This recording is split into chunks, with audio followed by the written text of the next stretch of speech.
Good morning and welcome to Rising. That's our show and we've got a great one for you today. It is Monday morning, lots of news and politics to get into.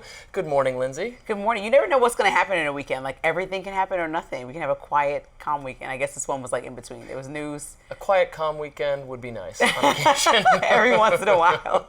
Well, today on Rising, I'll be talking about the cost of renovating the plane Qatar donated to the Pentagon. You remember that one? We'll also talk about Congressman Thomas Massie and Khanna discussing whether Ghislaine Maxwell should be pardoned in exchange for testimony on Epstein.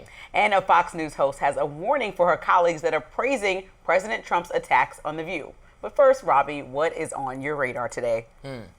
Well, CIA Director John Ratcliffe is stepping into the fray, backing up claims by Director of National Intelligence Tulsi Gabbard that Russiagate's origins can now be tied directly to a coterie of intelligence officials and also former President Barack Obama, who allegedly directed these officials, James Comey, John Brennan, and James Clapper, to reach stronger conclusions about Russia's impact on the election, even though they knew there was no hacking. Now, Ratcliffe says that Secretary of State Hillary Clinton was also involved. Let's watch his interview on Fox News. Declassification and sent that to the Department of Justice that will come out in the John Durham report classified annex.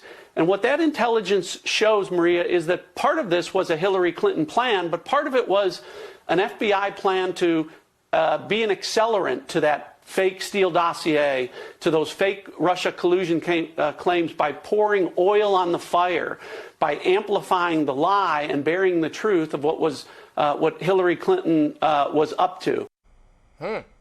Later in that interview, Ratcliffe said he didn't think the statute of limitations would apply here, but he would leave it to Attorney General Pam Bondi and the Justice Department to make a final determination about that. Now, look, to be clear, the report on Hillary Clinton's involvement still forthcoming. What you saw there was a teaser trailer of sorts. This all comes amidst a major push by Gabbard and the Trump administration to reopen the issue of Russiagate's origins. We now know major claims in mainstream media about the extent of Russia's malfeasance and its connection to the Trump campaign were serially exaggerated at the behest of countless intelligence officials. Clinton, perhaps even more so than Obama, actually clearly bought into the idea that Russian activity cast doubt on Trump's win in 2016. She repeatedly called him an illegitimate president, Trump. In fact, even years later, in 2020, long after the ideological underpinnings of Russiagate had collapsed, Clinton was still making such claims. Here she was on a podcast in 2020.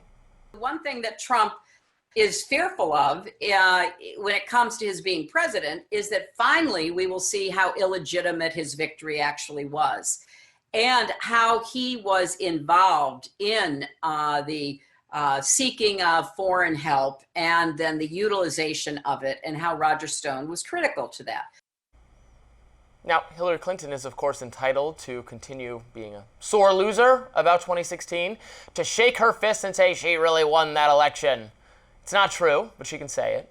But the American people deserve to know if fake and discredited intelligence about Russia that smeared the Trump campaign was pushed by her own team. And if Ratcliffe has the goods, I, for one, look forward to seeing it. Hillary Clinton, the original election denier.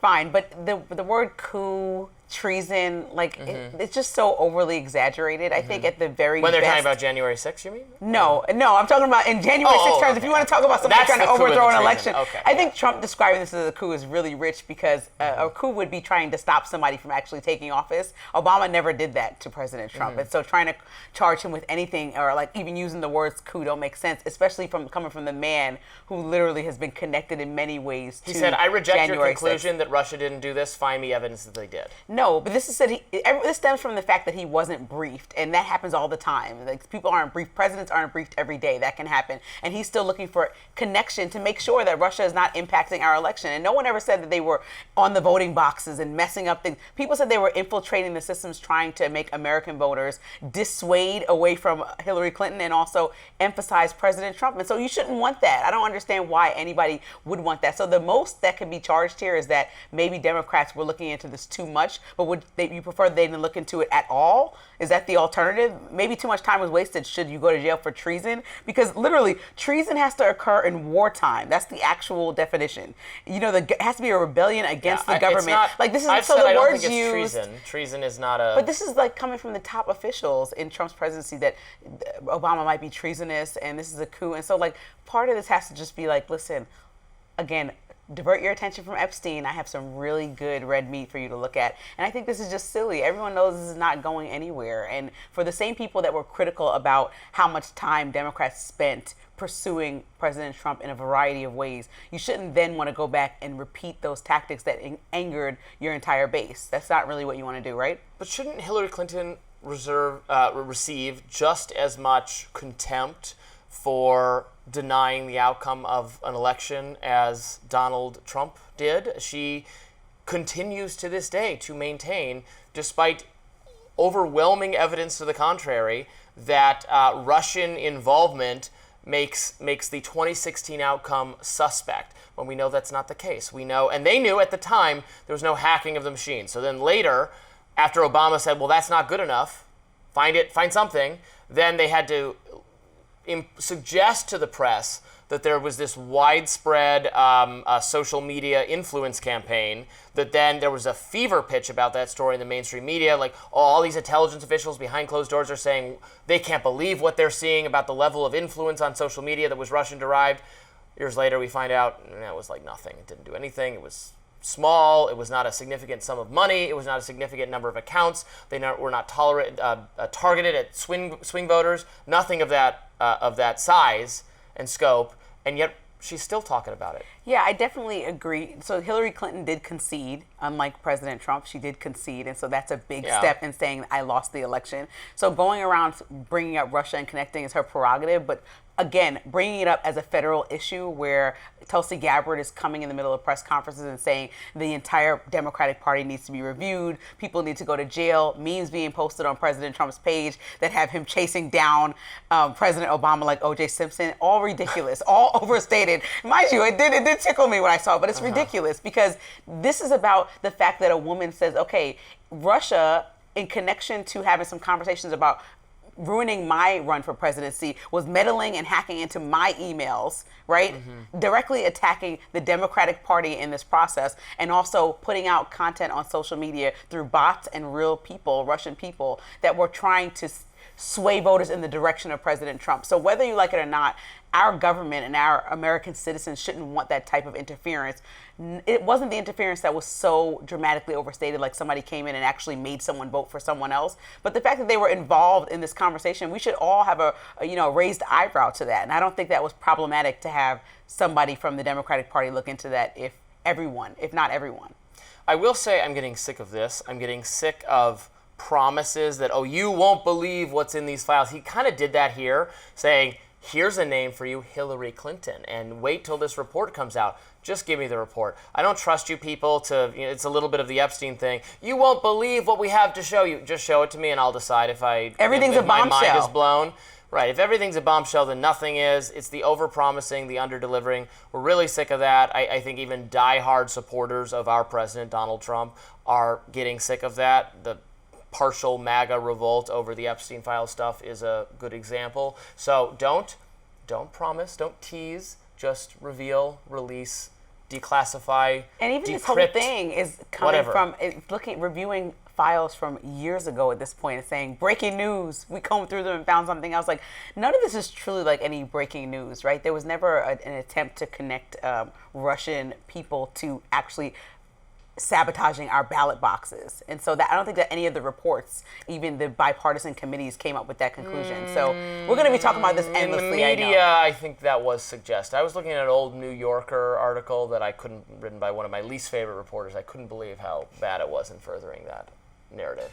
Next up on Rising, Congressman Ro Khanna and Thomas Massie weighing in on whether Ghislaine Maxwell should receive a pardon in exchange for testifying. We'll be right back.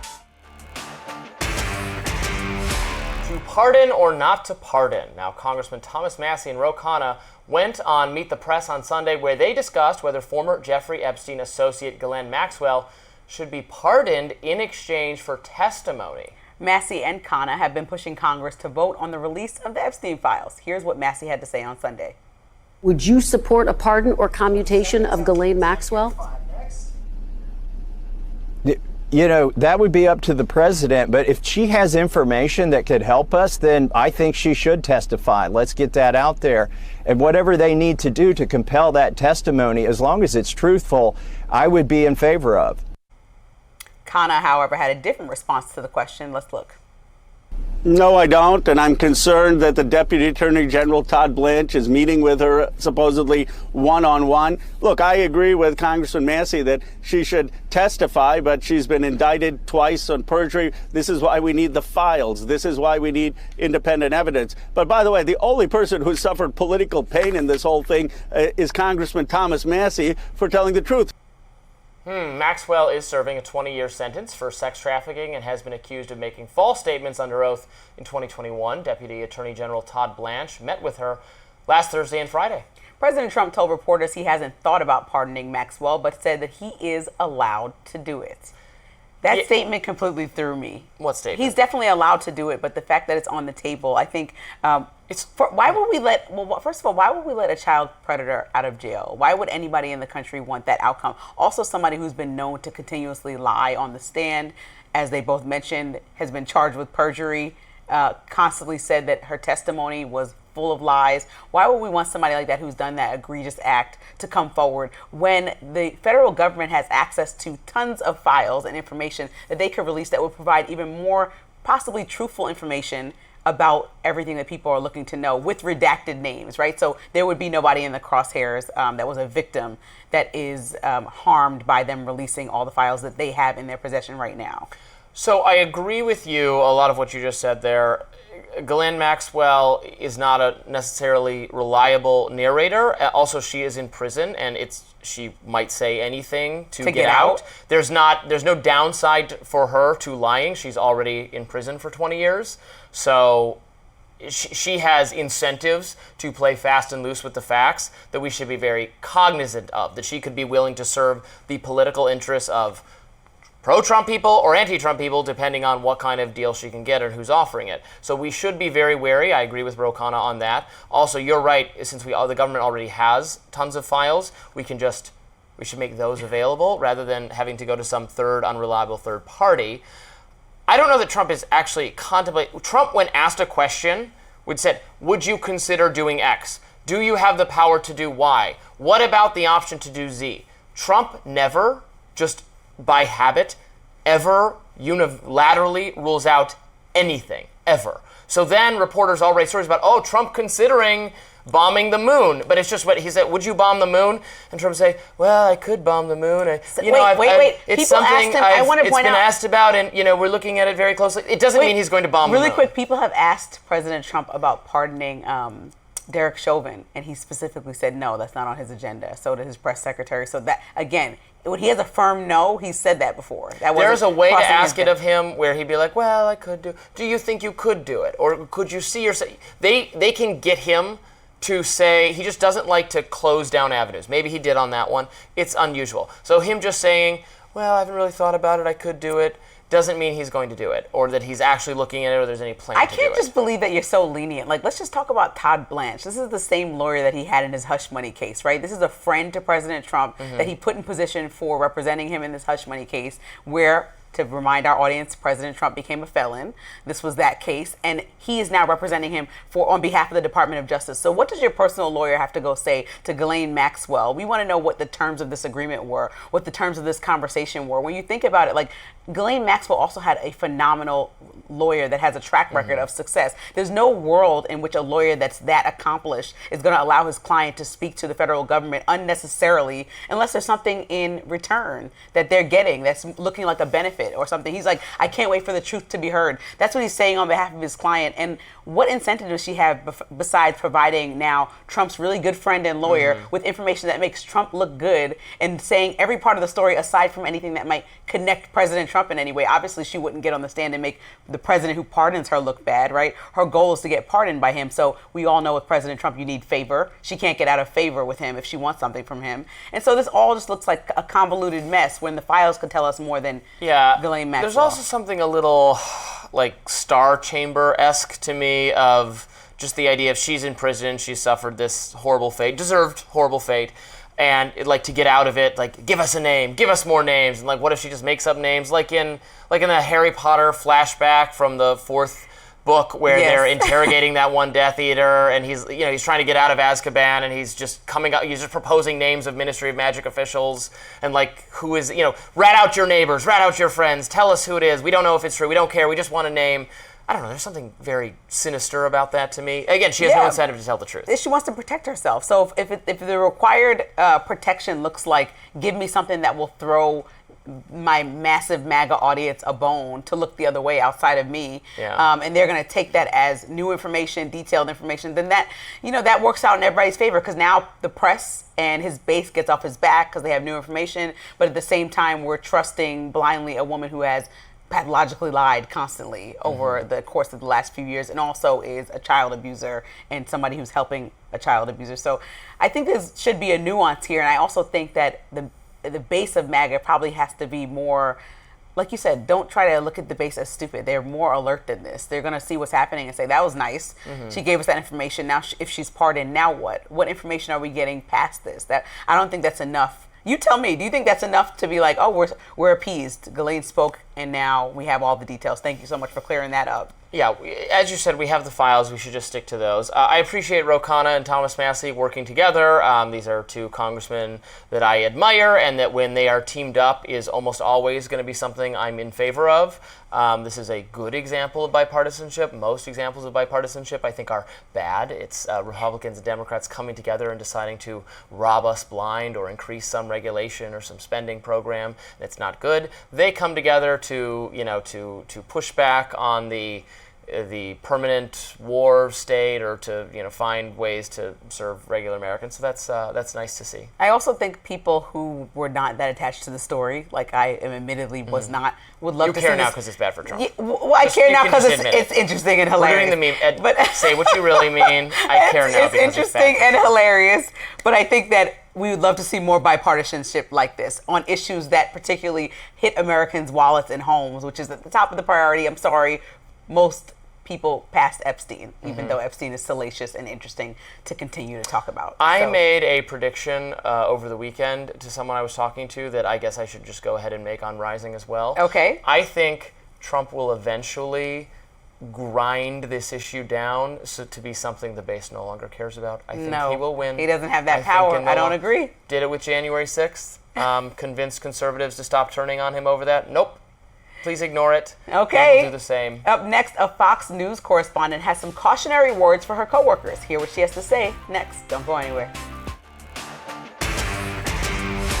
So Fox News' Alicia Acuna has a stark warning for her colleagues who praised President Donald Trump's FCC for targeting The View. She made these comments on Saturday on Fox, The Big Weekend Show. Let's take a look. The political bias is clearly there, but I also think that this is a business. This isn't public broadcasting. This isn't taxpayer funded. Right. This is a decision that the viewers make on a daily basis, whether or not they're going to watch them and if they enjoy them. And as much as it would be nice to think about, like, oh, The View's going to go away. Whew, that sounds nice. We also have to consider this isn't the only administration that's going to be there forever. A tool that can be used by this administration can very well be used by the next. And if they were able to do away with The View, they could very well, the next administration that comes in that doesn't like Fox could do the same. It all comes after FCC Chairman Brendan Carr recently said that ABC and The View could face consequences after co-host Joy Behar's recent criticism of Trump. Here were some of those comments. Let's watch. The thing about him is that he's so jealous of Obama because Obama is everything that he is not. Yeah. Trim. Smart. Handsome. Happily married, and can sing Al Green's song, Let's Stay Together, better than Al Green. Yeah. And Trump cannot stand it. It's driving him crazy. The View is now on its regular summer hiatus, but it will be back in September. Woohoo! But the FCC's comments are the latest in President Trump's war with the media outlets, including a $16 million settlement with CBS News 60 Minutes. So I agree with the woman from Fox saying, conservatives should be very hesitant to celebrate the FCC attacking a liberal news program or a liberal channel, because what if the FCC brings that power against conservatives? I've already complained numerous times on this program about Democratic lawmakers threatening or intimidating cable providers to try to get them not to platform misinformation, and they consider misinformation to be Newsmax and Fox, and for all I know, me rising, I don't know. So I think that's bad when the government tries to limit speech, and I would encourage the FCC not to do anything about The View. They have the right. You can just choose not to watch it if you think it's all liberal, shrill propaganda, which is what it is. But what if we didn't have? It's like a Joker Batman problem. Kill you? What would I do without you? It's so many of our segments are making fun of them. No, I need you to continue. Don't shut it down. That would be awful. Also, the bigger point is that weaponizing and politicizing the FCC affects its neutrality for decades to come, right? Well, it's already weaponized. It's already politicized. No, I don't think yes. so. I don't think. I disagree with that. I think that President Trump has used it in a different way, and particularly in regards to this CBS situation. And I think that he's setting a precedent where the press isn't feeling free anymore. And so people should be allowed to choose what they want to watch. The View is successful in its own right? Over 2 million viewers, I believe, in the last few months, which online, yeah, people get hundreds of millions of views. But people are watching it. No, people have an option to turn the channel, like a Fox News panel was talking about. It's an option. And so the fact that it's still on air, look, we talked about Colbert and his show getting canceled. If you're losing $40 million, the answer to the question is money. The View is obviously still a moneymaker, and so it's staying on air. Trump really can't make that call. Well, it might be. I don't know if it's a moneymaker or money loser. It's not as unsuccessful as many other things on TV. Well, if you just look at the number of hosts and assume that everybody's pretty comfortable, I think that they're making a lot of money for the show in order to sustain it. And so, well, I wouldn't. Yeah, I would assume. I wouldn't assume that. Colbert makes a ton of money, and that was part of the reason the show was losing so much money. With a staff of 200 people. Can you imagine having a staff of 200 people? I would love that. It's That's insane. What dreams are made out of. I'm not even sure. 200, you can't even keep track of what everybody's doing. It's insane to me. Yeah, I just think that the government should stay out of trying to censor what's on television. We agree in that way, and I also everyone agrees. Yes, on that. I also think President Trump has this vendetta problem where when he doesn't like something, he goes after it to the point of its almost failure, trying to cripple it. Well, he can criticize The View. He can, they're egging him on. They want to criticize it. They want this, fight over whether he idolizes Obama for Obama's handsomeness. That was funny. You have to admit. No, it was funny. Absolute ridiculous. It says more about Joy Behar's mindset than anyone I'm not that else. offended by it. Well, I'm not offended. She's joking. She's a comedian. She's joking. Ha ha. Maybe the liberals, can you get some funny comedians? Isn't there somebody out there who's actually funny? I think you're funny, Joy. New developments out of Gaza. We will fill you in. Those are not funny. Stay with us. I know what I do, but I don't think it's appropriate that I say. But Israel's going to have to make a decision. That was President Trump speaking with reporters in Scotland. He was weighing in on the ongoing war between Israel and Hamas and reports of mass starvation in Gaza. He vowed that the U.S. will help, but he provided no specific details. And on Friday, the U.S. and Israel appeared to pull out of ceasefire talks. Israel has since directed the IDF to pause military activity in some places amid growing backlash. Also, Israel is allowing aid in via airdrops and designating, quote, humanitarian corridors to refute the false claim on international starvation per Israel.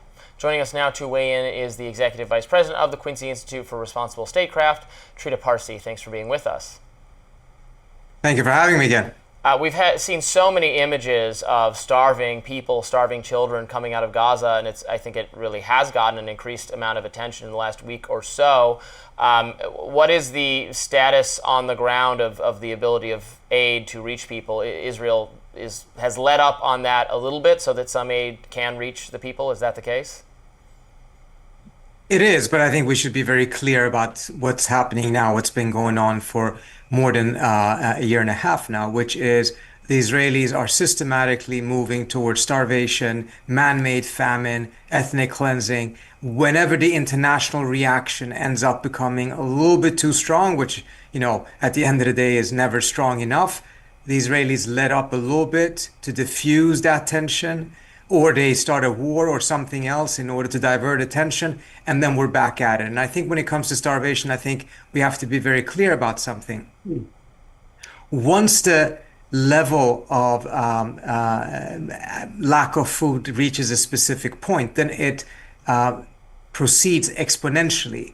So within the next couple of days, we may actually have mass starvation and thousands of people dying. Letting food in and at a very limited level at this point may make a good PR stunt for the Israelis, but it actually will not do much to reverse the course of the starvation that the Israelis have manufactured, meaning that a point of no return may already have been reached, and as a result, whatever the Israelis will be letting in right now will not change that. And it may actually be that that is precisely why they're letting it right now, because they know that they have passed the point of no return.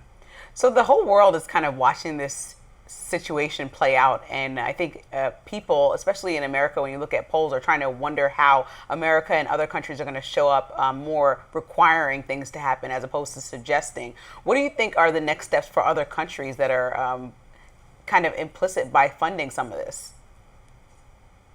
Well, at the end of the day, most countries, at least in the West, are not doing anything because they're afraid that the Trump administration will come and punish them. See what happened, for instance, with the French indicating that they're going to be recognizing a Palestinian state by the UNGA General Assembly meeting in September.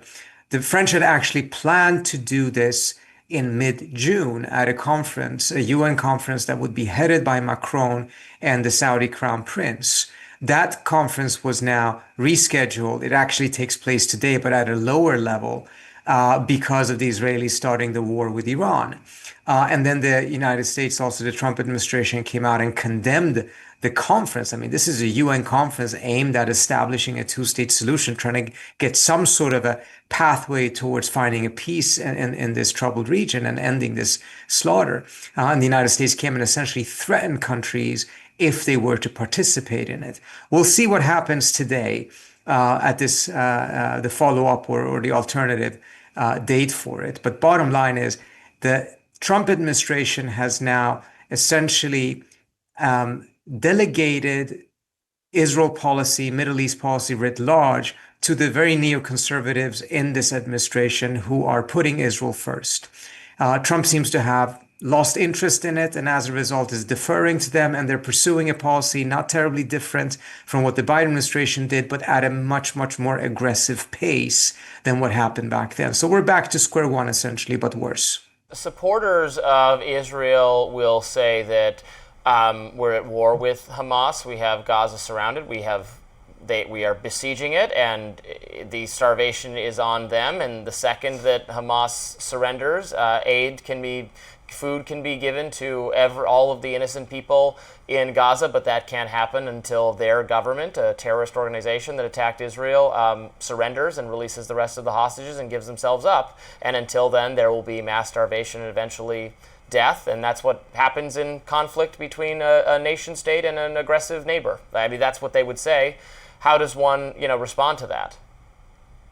Well, first of all, I think we have to remember that by now, we're in a very, very extensive pattern in which the Israeli government is lying on a very frequent basis. And the amount of time it takes to sit and debate what the meaning of their latest lies are and is it true or is it not, enables them to then move the ball forward and move closer and closer to this mass starvation now. I mean, remember, humanitarian organizations have been warning that we will be reaching level of mass starvation by now, and all of their assessments of this prove to be accurate. And it's been moving forward precisely because other countries, the United States, have not done anything to prevent this. And the Israelis are winning time by constantly throwing out these different lies. Remember, the other thing that they're saying right now is that it's the UN's fault. It is the UN that is starving the people in Gaza. I mean, it's reached a point of ridiculousness that it's really silly to engage many of these different talking points because it's so clear that they're obviously lying.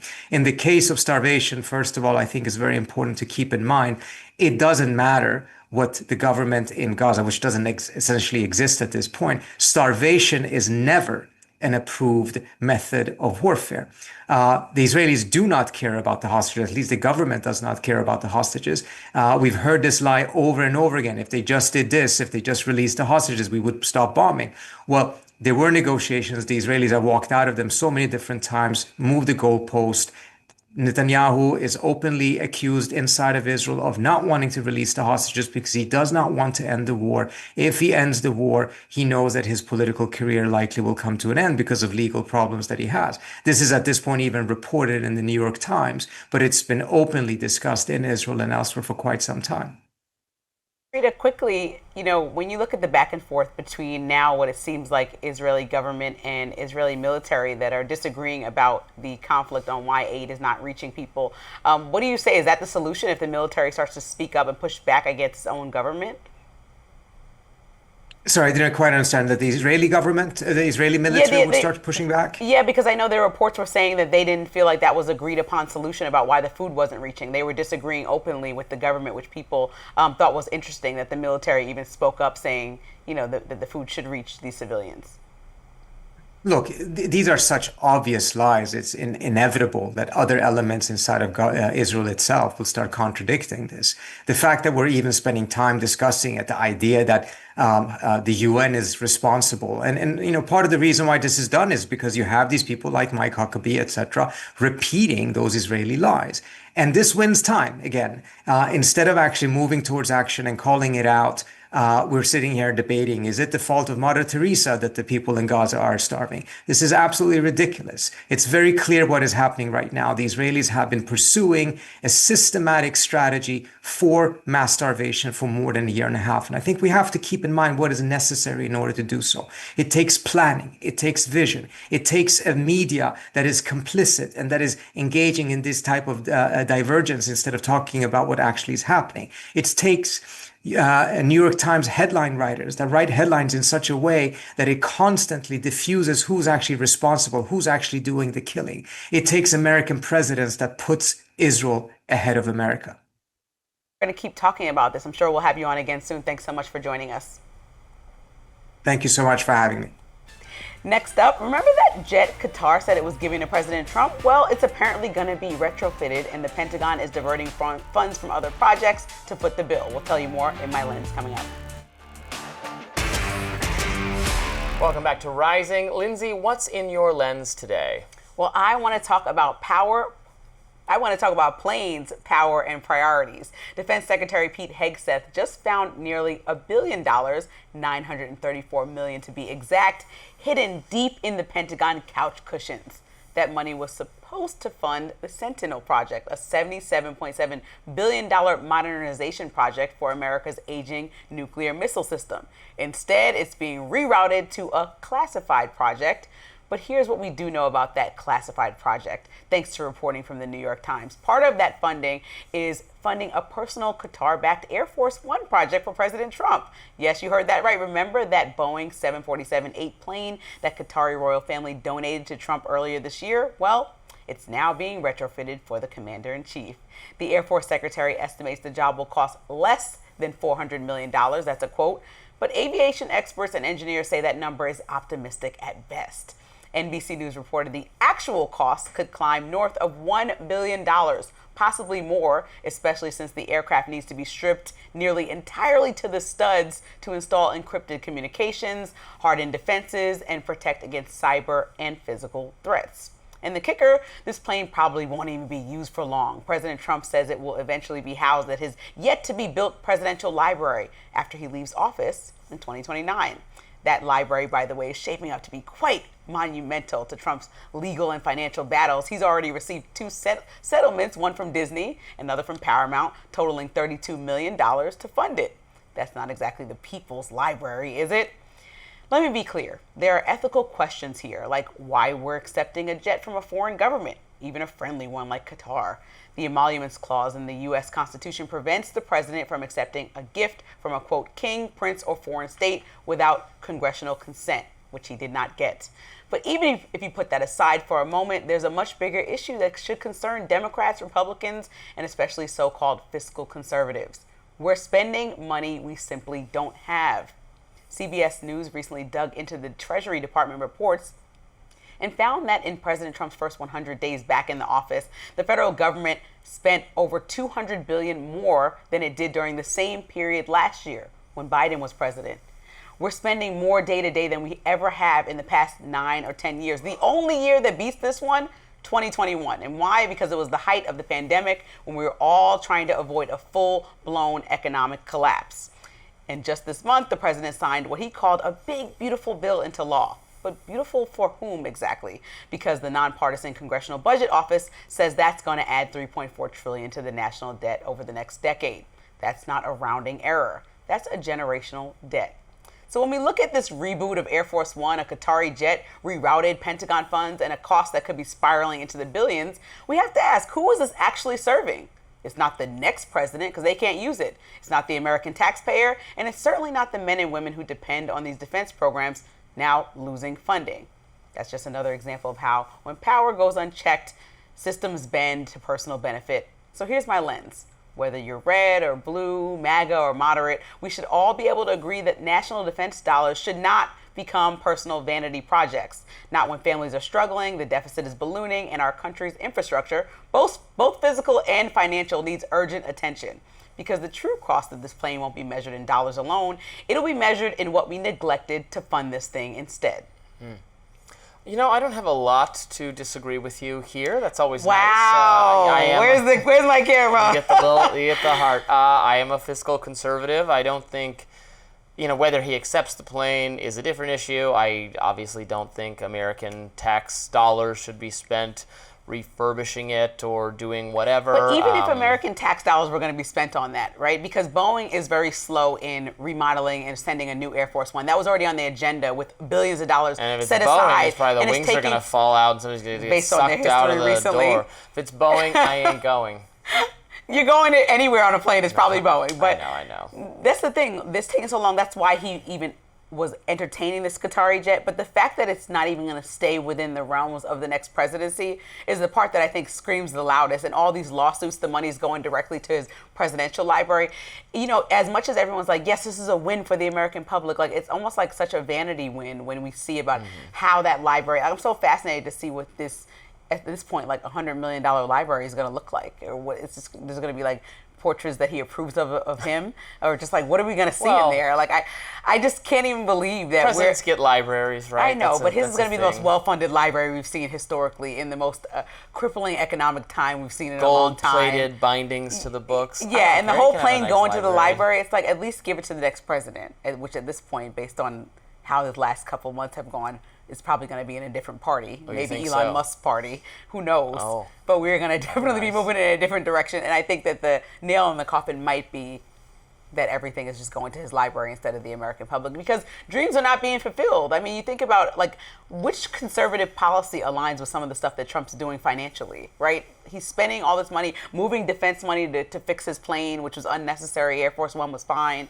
He is suing different outlets and putting that money not towards American taxpayers or bringing the money down in other places that will affect us. He's putting it towards his personal library. He's suing them in his personal capacity. He's suing them for he sued ABC, George Stephanopoulos, that was defamation. But we're asking Americans to donate to the deficit, right? I know you saw that story about, you can pay on Cash App or PayPal. Like, that's actually an option that's been thrown around. So he should donate that $16 million uses to Venmo or Venmo whatever to help pay down the national debt. He should do it. I reject you as my countrymen. We should not be giving more money to the government. The government should reduce the debt by taking less of our money. I think a really noble thing. Why don't I just set some money on fire and throw it in a pit? No, a noble thing that President Trump could do is say, hey, this millions of dollars that I'm about to put towards my library, don't worry about it, because I'm sure that'll get funded by all the people that support me.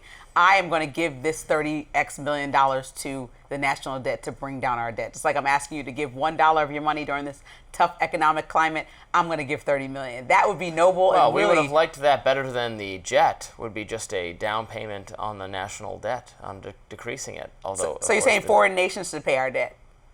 Well, if they're feeling charitable, I guess why donate a plane if they're gonna and an old plane on top of that. So, but you don't see anything wrong with it. We already accepted the jet. It's fine. It was not ideal. I don't know. You don't have any harsher words? I don't care that much, but they shouldn't have taken it. It's kind of like, it makes me wonder, is it rigged to spy on people is my concern. It's a national security concern. They got to go over it. They got to tear that ship apart, make sure there's no, secret Cylon message being broadcast to it or something. But Does it violate the emoluments clause? Some people have said yes. I don't know. I don't have strong feelings about it. Some things you just don't, I'm not quaking with rage that they gave Donald Trump a plane and it's going to go into his library and fine, whatever. Well, I think when you dig into I want to have good relations with Qatar. They're going to want something back, right? That's how he's the deal maker. Like, no, even though there's several conversations around this being a completely nothing is expected in return gift. Most recently, we see they had multiple conversations to emphasize that point. Well, I don't just trust that foreign leaders are just telling the truth. I hope what they want in return is peace, and then we should be doing it. I think it's good for Trump and Qatar to have good relations. Qatar has served as useful negotiators for us with some less savory characters in the Middle East. I want to get along better with Iran. I want to get along better. I want to have peace between Israel and Gaza.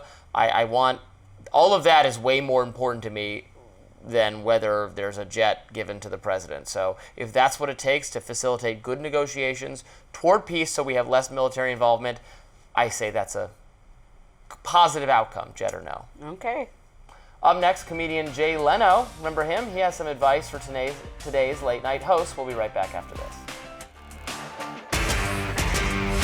Former late night comic Jay Leno has some criticism for his modern day counterparts. The Ronald Reagan Presidential Foundation and Institute interviewed Leno last week and asked him about his approach to joking about politics.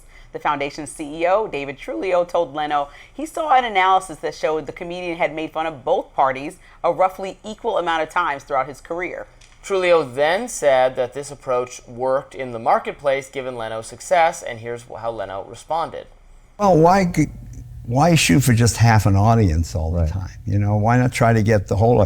I mean, I like to bring people into the big picture. I don't understand why you would alienate one particular group.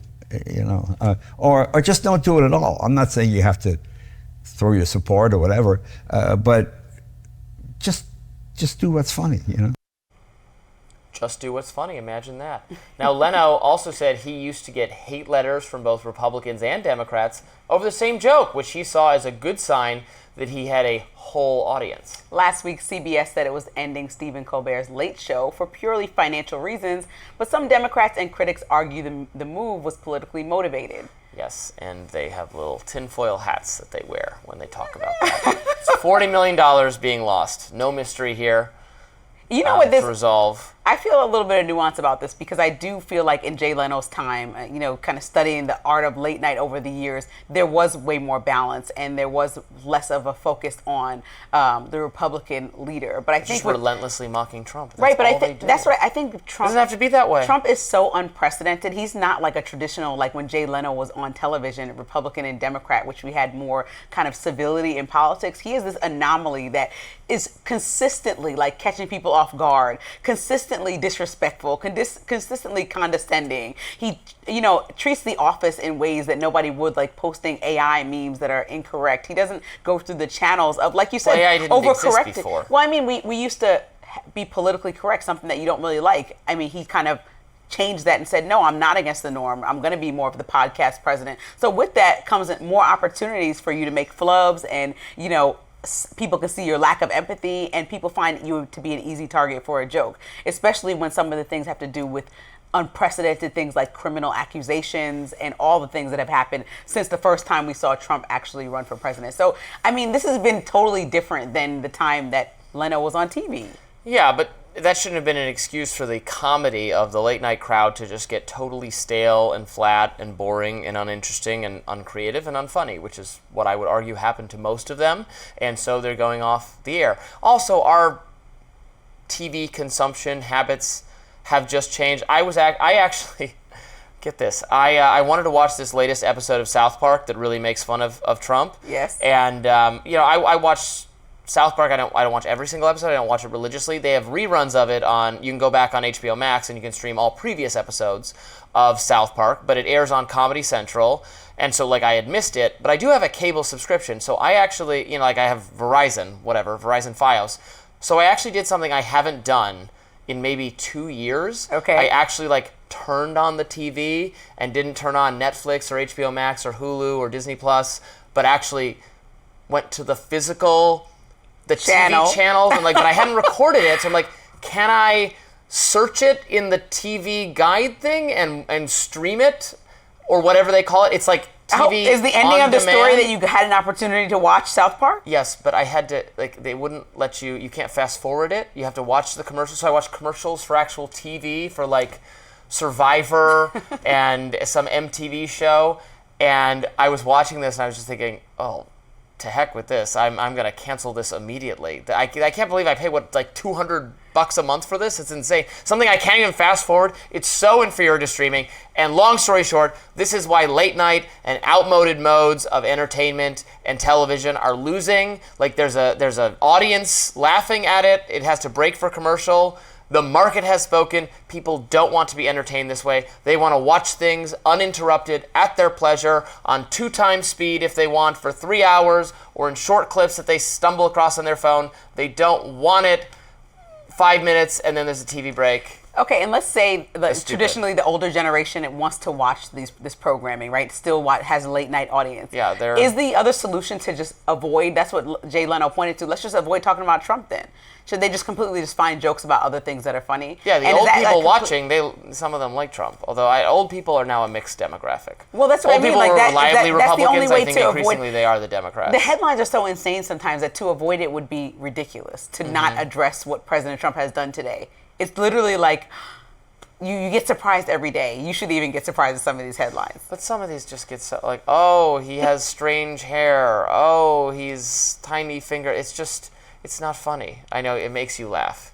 You're entertained by it, I'm easily tickled though. So all right. I think there's a huge audience for late night still, but it is dwindling. So well, there could be an audience for it still, but not at that price point. Not at you pay a host $20 million and you have a 200-person staff.